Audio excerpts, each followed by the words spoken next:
today on Real Talk TV. I see we at the Capitol on the plantation today. We have too many in custody deaths that's been going on unnoticed in Northwest Louisiana. How many more families do we have to stand on the steps of these capitals? Why does this mother have to keep coming to this state because we deny her justice? How many black women concerned about their sons like Tamika Mallory are wondering if they let their child go to the store will they come home because a savage got a badge? When we have these talks with the higher-ups, when I'm talking to the colonel, when I'm talking to the governor, when I'm talking to the chief of police, when I'm talking to the district attorney, I don't want to hear that I am sorry that for some reason they were acting unprofessional. Let's call this what it is criminal. And if you're not willing to stand up for what is criminal, then I don't want to hear that you won't stand for it because you are being complicit.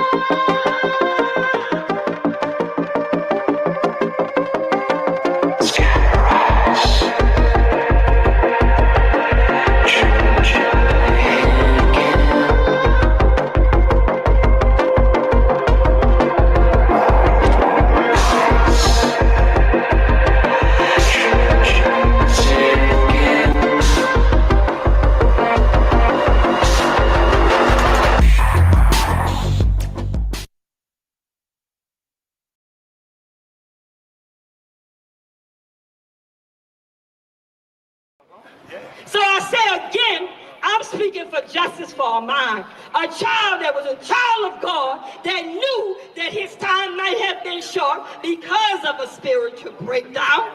But the awareness to be killed in your own home, behind a gated fence, was no danger to no one.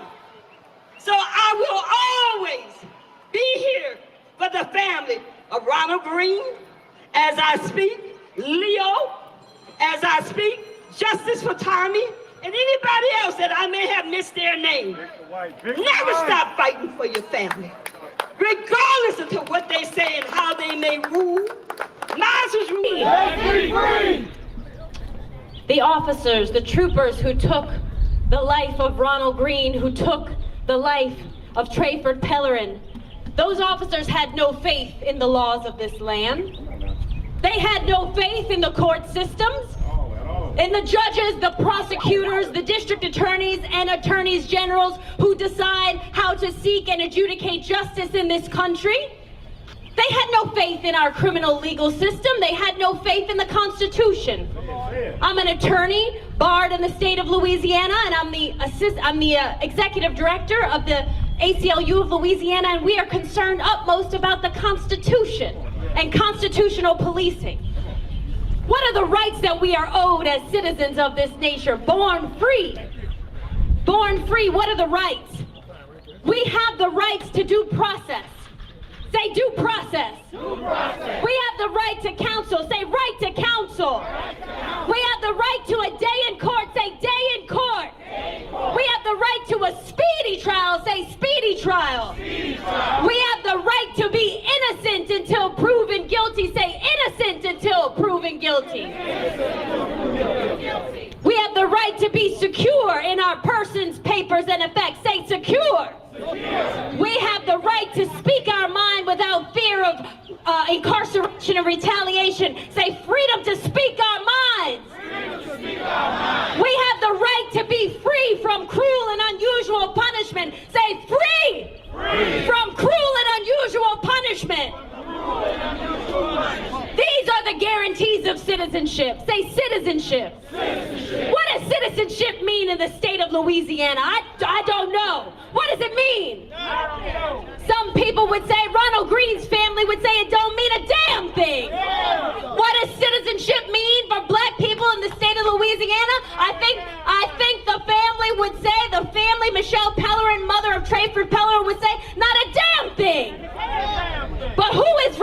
responsible for making it mean something. We are. Say, we the people are responsible for making citizenship real for all people. And that's what we're here to do. We're going to make citizenship real for all people. All people, black and brown people. Our lives matter. Hundreds of thousands, millions of people marched globally after the death, the killing, and murder of George Floyd, proclaiming Black Lives Matter. Imagine that we had to have a public lynching on television for everyone to see in order for people just to affirm the very basic principle that Black Lives Matter. But now we know, since we know that we stand on the steps of this state capitol, where the laws of the state of Louisiana and the Constitution should be in full effect. We know that. And what does that mean as far as justice? That means that we still need to rely on the laws of this land, and we still need to rely on the elected leaders and the people that we have elected to defend and protect us. Not because they've given us their trust to do so, but because we believe in what? Citizenship.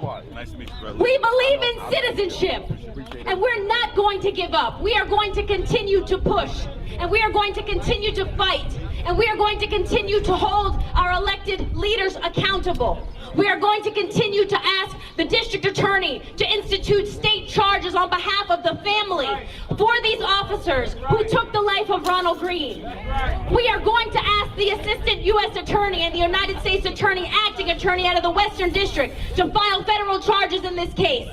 We are going to ask for federal oversight of the Louisiana State Police. We are going to ask the governor to call for oversight of the Louisiana State Police. We are going to do that not because these folks have given us their trust. We are going to do it because we believe in citizenship. And when you believe in citizenship, and when you believe in the lives that have been lost for us to stand here today, our ancestors have paid the price. Our ancestors have paid the price for us to wear the crowns that we have on our heads today. And we cannot deny them. We will not deny them. We will continue to fight for justice. We will continue to fight for freedom. We will continue to honor the legacy of those who went before us. And I'll say this, we are going to be here. We are going to hear from this family. We are going to hear from this family. This is a family. Brother Jay, good to Mona Hardin, Alana, Danelle, Taylor Green. We have to understand Ronald Green had a family. He is a member of a family. And his family is not going to stop fighting for justice. His family is not going to turn their back on justice. And as we see here, the attorneys are here, the family is here, and so we want to provide a space for the family to reiterate their demands. We want to provide the opportunity to lift their voices, and we will continue to do that. I want to leave you with one very important statement. If you haven't had a chance to go to the Equal Justice Initiative's Peace and Justice Memorial, you should. Between the years of 1870 and 1950, 4,400 African American people lost their lives in the United States because of racial terror lynchings. These were lynchings that took place where white mobs came and exacted corporal punishment and murder on black people. And this was taking place with the sanction of the state, with the sanction of the police, with the sanction of the government, state-sanctioned violence. There was a lynching every week of the year between 1870 and 1950, every single week. And Brian Stevenson created this museum, and he has these words inscribed on the walls, and I want you to remember these words. And actually say it with me. For the hanged and beaten. For the shot, drowned, and burned. For the tortured, tormented, and terrorized. For those abandoned by the rule of law. We will remember. We will remember. With hope because hopelessness is the enemy of justice. Say, enemy of justice. With courage, because peace requires bravery. Say, peace requires bravery. Peace requires bravery. With persistence, because justice is a constant struggle. Say, justice is a constant struggle. With faith, because we shall overcome. We shall overcome, good people, and thank you. Thank you. Black Power. All right, next up, we're going to have the Executive Director of Urban League Louisiana, Ms. Judy Morris. No justice? No peace. No justice? No peace. No justice? No peace. It is way too late for swift action to be taken in this situation. Yeah. We are 2 years too late for that to happen. It is not too late for there to be full accountability for the horrific, horrendous, brutal tragedy that occurred in May of 2019 to Mr. Ronald Green. If you have any doubt whatsoever about what this is all about and what it really, really means, you have to look no further than to look into the face, look into the eyes, and listen to the words of his mother, Mona Hardin. Everything that you need to know, everything that we need to know is within her heart and soul. And this is what I hear her communicating to us. Today, it is Ronald Green. Earlier this week, we recognized the 1-year anniversary of the killing that took place a year ago in Minneapolis of Mr. George Floyd. On and on and on and on. I would be here for days saying all of the names. We know the names. You've heard from family members here today. It is time. It is time. And everything that we need to know, Mona Hardin can tell us. She is telling us that it is time for us to act. All of us who are here today, those who couldn't be here today, it is time for us to come together and time for us to act. We must be unrelenting, unrelenting in our coming together. This is what happens. People get to write us off when they see one of us over on the left and they see one of us over on the right. I am here today to tell you no more. That is not the case in this situation, and it will never be the case again in the state of Louisiana. That's right, Queen. The organizations that fight for civil rights, we are together. Yeah. We stand together. Earlier today, this morning, we did a press conference that had media from around the world. Do you know who they heard from? They didn't just hear from me at the Urban League of Louisiana. They didn't just hear from Mark Morial, the national president of the National Urban League. They heard from Eugene Collins, your leader here in Baton Rouge. Clap for him. With the NAACP Baton Rouge. They heard from Alana Odoms, who you just heard. Always an honor to be in the company of that sister. They heard from Lindsey Bach, who represents ADL. You know who couldn't be there because they were in this building fighting for our rights and the bills and the laws that represent us? Norris Henderson with Vote. Mike McClanahan is right over my shoulder, state conference leader. We are together, and we are not going to be separated. We will no longer operate apart. So when you see one of us, you see all of us. We have an online petition that is out. Go to the Urban League's website, urbanleaguela.org. Sign the petition. Your signature matters. Every time you sign your name, every time you show your face, every time you raise your voice, it matters. But it really, really, really matters when we all put it together. strength in numbers. And that is what you are going to see around this case and around many others.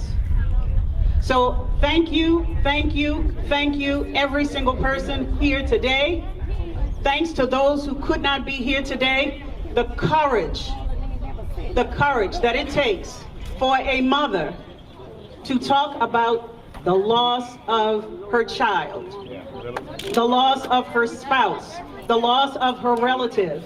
Everything that we need to know is in their eyes, it's in their hearts, it's in their soul, it's in their words. So if we ever get lost and we don't know what to do, if we get discouraged, because this is a heavy weight, is it not? This is a heavy lift.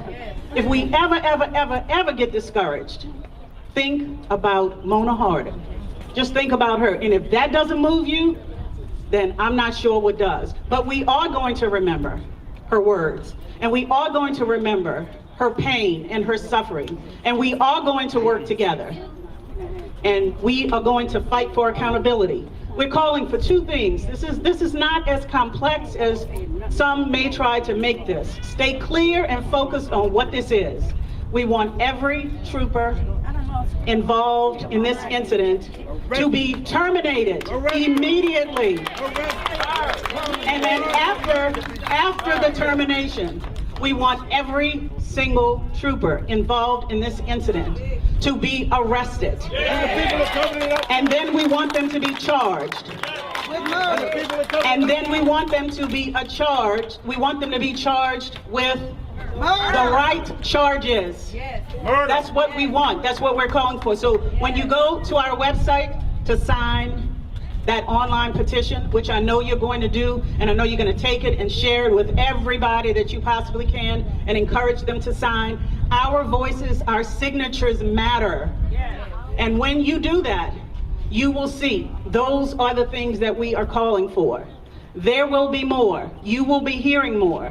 And it is our honor at the Urban League of Louisiana to serve all of you and to work with all of you. Thank you for being here. Thank you. All right, next up we got the Relief Gang. The Relief Gang, are y'all here?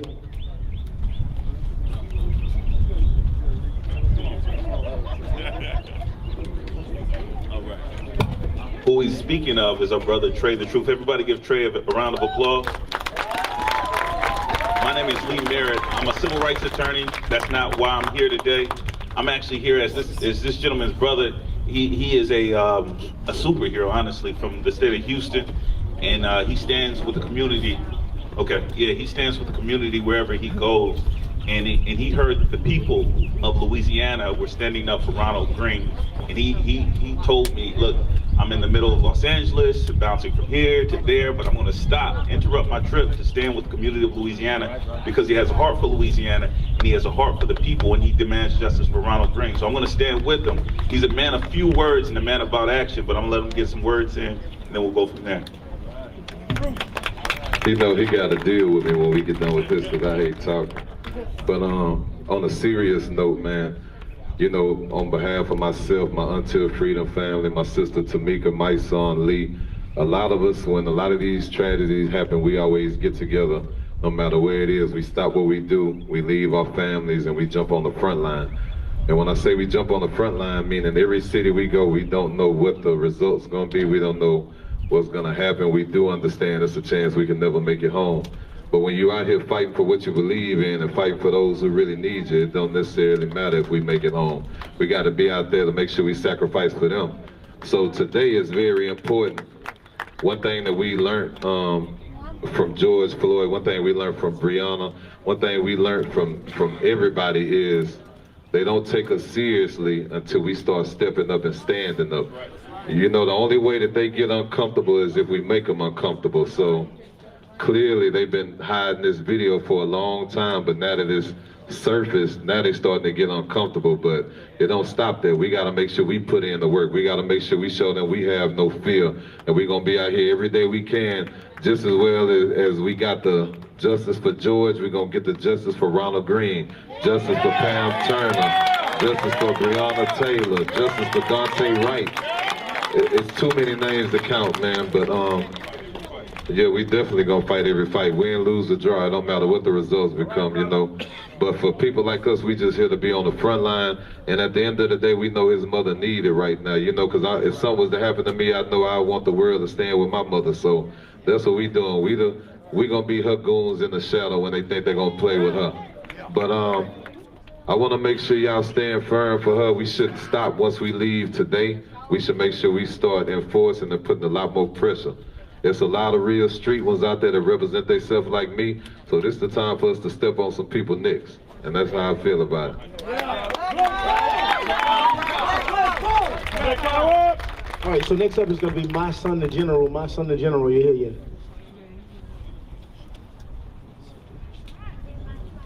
Well, don't look like you told you were speaking either, huh? I just want to mirror what my brother Trey just said.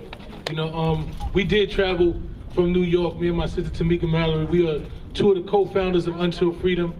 And immediately when we heard about Ronald Green, we reached out to his family members, we talked to his sisters, and we seen the interview with his mother, and it pretty much brought tears to my eyes. Just watching that video, just understanding that could be me. You know, it could have been my brother, it could have been one of my cousins, my uncles. You know, like Trey said, we have to stand up. This is the time. We realize that this system is created to do stuff like that. You know, it's not injustice, it's injustice, but it's not that the system is broken. The system is working exactly how it's supposed to work. You know, and it's time for us to say that this system can no longer govern us like that. We need something different. We need officers who have compassion, who are trained in de-escalation, who treat us like human beings, who see us like human beings. See, we gotta go further than just getting them charged, indicted, and convicted. We gotta start breaking down these whole stations, these whole police stations, and putting people in power that really care about our communities. That's what we gotta do. We gotta redesign this system to make sure that it fits us. So after we leave here, look, we making sure that we get justice. We want to make sure that we get justice for Ronald Green, but after we get justice and while we get justice, we got to dismantle this system that is targeting black and brown bodies and making it seem like we're not humans. Amen. So, Sister Tamika Mallory. There's absolutely nothing that I can say behind my brothers. That's why I roll with them, because they speak truth to power. And when I look at Trey and of course Lee Merritt and my son, I think to myself that at any moment it could be them. It certainly could even be me when we think about Breonna Taylor. And so I'm always just okay with standing behind them and allowing them to speak our truth. First of all, on behalf of my organization, my son and myself, and of course Trey, Until Freedom, I just want to make sure that we uplift this family and to say that we love you, we support you, we are here, we are traveling from wherever, whenever to be with you, to stand with you, and to let you know that from New York City and from all across this country, you have allies and supporters and accomplices who are willing to sacrifice it all on behalf of you and your family. It's always the right time to stand up for justice. It's always the right time to go wherever injustice is happening across this nation. I tell people all the time, stop telling people don't show up places where things like this have happened. We should show up together all the time, but to respect those people who are on the ground doing the work every single day when we get there. I'm always going to be one who shows up on behalf of a Ronald Green, a George Floyd, a Breonna Taylor, and even those who are still living today but feeling the oppression of this system, because I want to save my own son. So this is very personal for me. It's very selfish. My child is 22 years old, living in Georgia, and I worry every single day that he could become a victim of this system. In fact, he is a victim because we strip him of his manhood every day when we tell him, don't stand up for yourself. Don't talk back. Put your hands up. Doesn't matter what happens. Don't get into it. Come home and I will fight for you. We strip our young people, young black men, of their manhood every single day. And that is not okay with me. So that's why I'm here. If anybody asks you why, I'm here for Tariq Ryan's my own child. And I'm here for your children as well. Let me just say this, though, that we cannot be video activists. We cannot be video organizers and video outrage. We ought to apologize to Ms. Hardin that many of us are just showing up now when we should have been here from the time that she and her daughters and family said something else happened to my son. I don't believe what they are telling me. We should have been here already. We cannot be George Floyd knee in the neck outraged. And that is what we have come to. That we need a video for us to feel the outrage that is necessary for us to stand up and really push back against this system. We cannot do that because Attorney Lee Merritt will tell you that he has a number of Ronald Green, George Floyd, Breonna Taylor cases that are not getting the type of attention that they deserve just because the person did not die on camera. That is not acceptable. To the black press that's here, to all of us as organizers, we continue to show up at these things that have become family reunions for us when we see the videos of our loved ones being killed. We have to be outraged every single day and know that our people are dying on a regular basis, and those who may not have died are also being abused and harmed, and there is reason for us to be constantly and perpetually in a state of anger and rage. That's where we must live in order for us to show up every time a mother is crying out for her child, every time that a family needs us. And all of us may not be able to show up everywhere in every moment, but we know we can do better. As a community, we can do better. So if there is anything that I want to leave us with today, is to know that Ronald Green is teaching us a lesson. That 2 years ago, the same story happened, but many of us were not paying attention. We did not have our heartstrings pulled in the right way. There we go. I don't know, I think I lost my mic. Somebody might have cut it off and said, no, we don't want them to be outraged all the time. Yes, we do. 2 years ago, this happened. So what does it say about us? What does it say about us? That we are waiting to watch public lynchings in order for us to activate. We have to keep the same energy, because whether or not there's a new person, there's been enough names, as has been said, for us to be fighting every single day. This state capitol and state capitals across this nation should not be comfortable walking in and out. There should be continuous organizing across the nation, because we need a clarion call for there to be change. The idea that in Washington, D.C. right now, they have passed President Biden's deadline, and I do that with quotes, because he said he wanted to see the George Floyd that can be passed to address in a more radical way the issues of police accountability. However, what is on the table right now should have been passed on the 25th of May, because that's what we were told. But it did not happen because people are playing with us. They do not believe that we have the power to shut this nation down in the way in which we know we can. So what I am suggesting to you is that we must focus more on our economic power. That is the conversation that we are going to have to start focusing on, so that these people understand that when we say we want a bill passed, we want it passed, or else we will cripple this economy. That is the conversation that we must be having across this nation, and it is the conversation that I'm prepared to sit with anyone and talk about, because the only thing they respect is when we don't spend our money. That is the only thing that they respect. And so I think, as I leave from this microphone, that must be our organizing strategy. When we talk about the Urban League, they know better than anyone how to deal with economic power. And if Washington does not feel that they can pass a bill on behalf of our communities, then we need to figure out who are the CEO boy on the side of the road while our mayor tells us that there's an investigation. How much you got to investigate? Thank you. If you or I do any of the crimes that these officers, and they are crimes. They are crimes. They are criminals that have a badge that are patrolling this state right now. There are two things that can happen. State police immediately can make an arrest.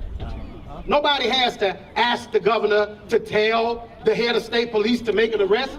The governor is making a deliberate choice not to tell the head of state police to make an arrest. Don't tell us because you put this black man to clean up that white mess that created 2 years ago. Another thing about our governor, he allowed the head of state police who was in the position at the time of Ronald Green's death to retire with full benefits. So don't tell me John Bell is a good white man. A good white man understands that justice is not subjective to the color of your skin or your gender. See, it's time for us to recognize that Democrats or Republicans, if you stand in the way of justice, we will stand in your face. We will call you out. We will call it as we see it. And it should not take the cavalry coming for you to recognize that we have been saying this for months. Fannie Lou Hamer said she was sick and tired of being sick and tired. I feel like that's the attitude of black folks every day in America.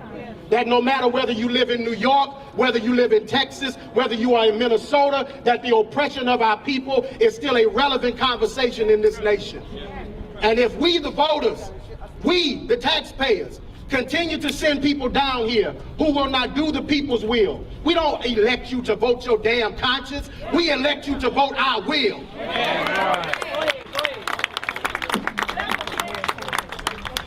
How many more families do we have to stand on the steps of these capitals? Why does this mother have to keep coming to this state because we deny her justice? How many black women concerned about their sons like Tamika Mallory are wondering if they let their child go to the store, will they come home because a savage got a badge? Now, here's a simple analogy that they give us. Go ahead, brother, go ahead. That a few bad apples is what we have. The finishing of the quote is, bad apples spoil the damn bunch. And there is not any respect for policing until you deal with them the way you deal with us. Jails are filled with black bodies. Put the people who break the law in jail and not be respective of whether or not they wear a badge or not. The law is supposed to be the law regardless of your profession. A profession does not give you a classification above my humanity. No justice, no peace. No justice, no peace. No justice, no peace.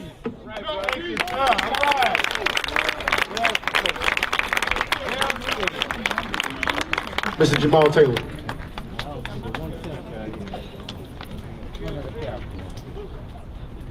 I'm your brother.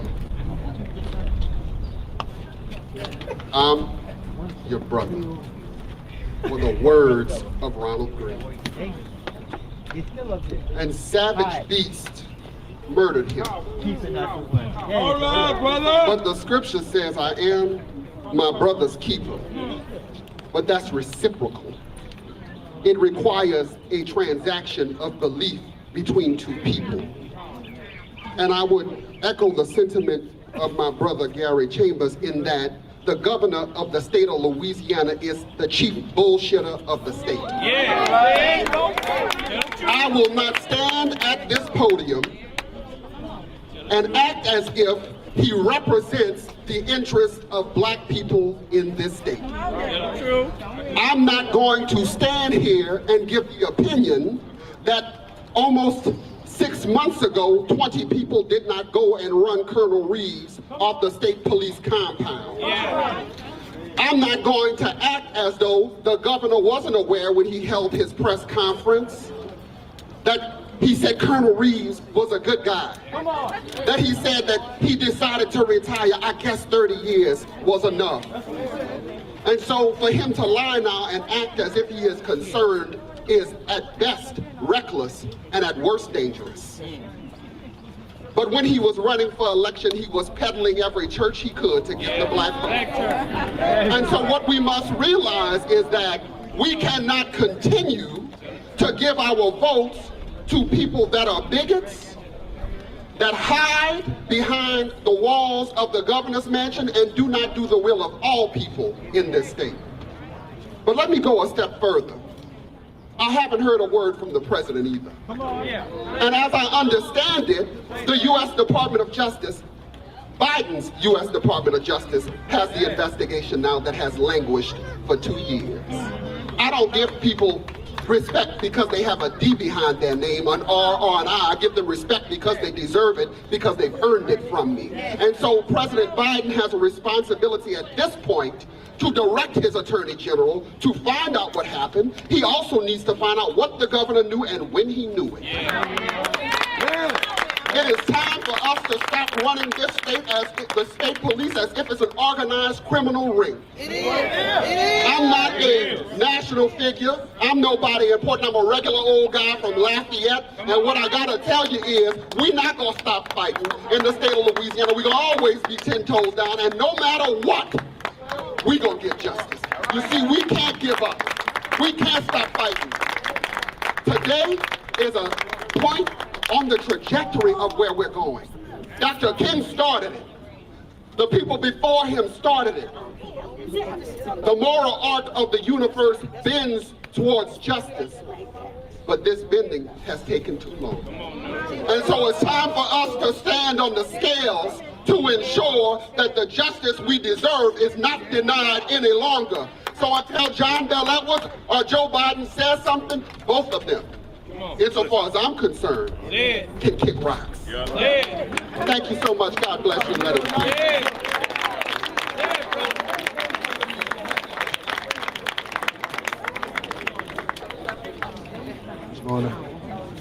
Now, when this case came across my desk in 2019, a lot of folks don't realize that we found this case by mistake. That we had submitted an information request into the use of August McKay's N-word with another trooper. See, folks have asked us, why y'all coming here today? Let the process play out. It says, protesting has its place. Often folks have said that we're tired of marching. We're tired of protesting. It's never worked. But then I read about Dr. King and I see how he used the protest as a leverage in the movement. See, ain't nothing changed in this country until we got together and got mad. See, I read about how the organizers of the bus boycott nearly crippled the system through strategy. I read about 2 future local judges that decided to march from one school to another to force integration. I'm challenged to think that marching and protesting have worked. It just used to be more strategic. See, but what can you expect? Your leaders now hold political seats and are tied to business interests. It can't be about justice for Ronald Green when some are too busy plotting their next political move. Let's just keep it real for a second. The executive arm of the civil rights movement has found other roles. That's not bad, it's just different.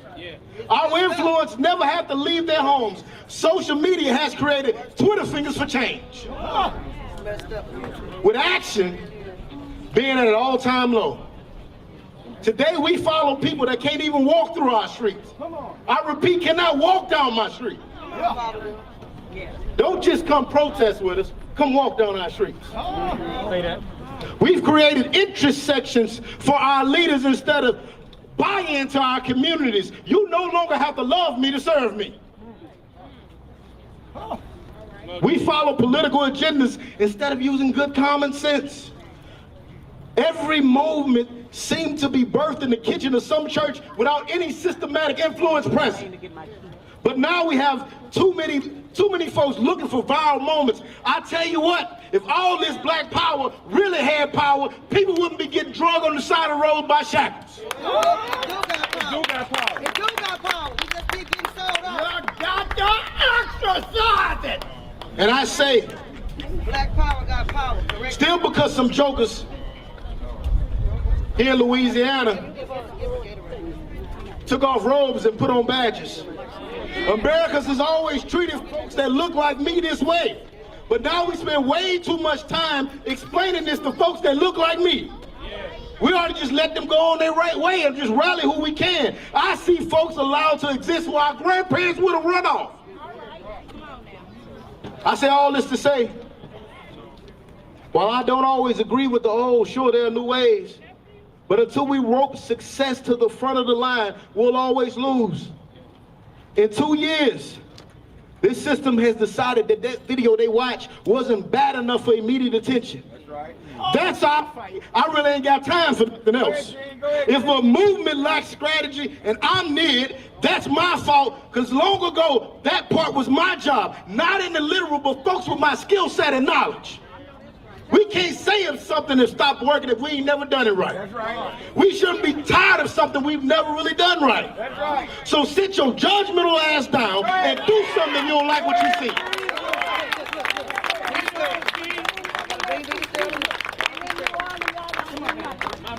We're going to continue to stand where we stand and shout to the heavens for justice for Ronald Green. And if you have any questions on why, it's because we're the largest and the oldest, the baddest and the boldest, the most loved